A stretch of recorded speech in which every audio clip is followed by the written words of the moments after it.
ഉത്രവിളക്കിന് തുടക്കമാകാനിരിക്കെ മണപ്പുറം ശിവക്ഷേത്രത്തിലെ 3 കാണിക്ക വഞ്ചികൾ തകർക്കാനാണ് കഴിഞ്ഞ രാത്രി ശ്രമം നടന്നത്.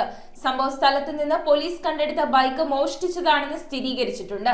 ദേവസ്വം നൽകിയ പരാതിയിൽ ആലുവ പോലീസ് അന്വേഷണം ഊർജിതമാക്കി. ചരിത്രപ്രസിദ്ധമായ ആലുവ മണപ്പുറം ശിവക്ഷേത്രത്തിൽ മോഷണ ശ്രമം നടന്നു. ശിവക്ഷേത്ര ആഘോഷങ്ങൾക്ക് പിന്നാലെ ഉത്രവിളക്ക് ആരംഭിക്കാനിരിക്കെയാണ് കഴിഞ്ഞ രാത്രി ക്ഷേത്രത്തിലെ കാണിക്കവഞ്ചികൾ തകർക്കാൻ ശ്രമം നടന്നത്. ക്ഷേത്ര പരിസരത്ത് 3ഓളം കാണിക്കവഞ്ചികളാണുള്ളത്.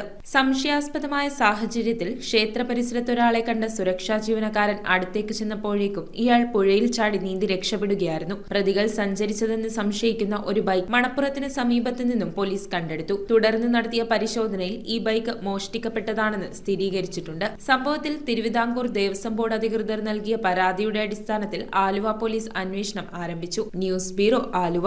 റിങ്ങുകൾ 1 ഗ്രാമിൽ തുടങ്ങുന്ന മാലകൾ, നെക്ലസുകൾ 9,000 രൂപ മുതൽ ഡയമണ്ട് നെക്ലസുകൾ 1 ലക്ഷം മുതൽ ആരംഭിക്കുന്ന വെഡിംഗ് സെറ്റുകൾ, കൂടാതെ നിങ്ങളുടെ പഴയ സ്വർണത്തിന് ഏറ്റവും ഉയർന്ന മൂല്യവും. Maharaja gold and diamonds,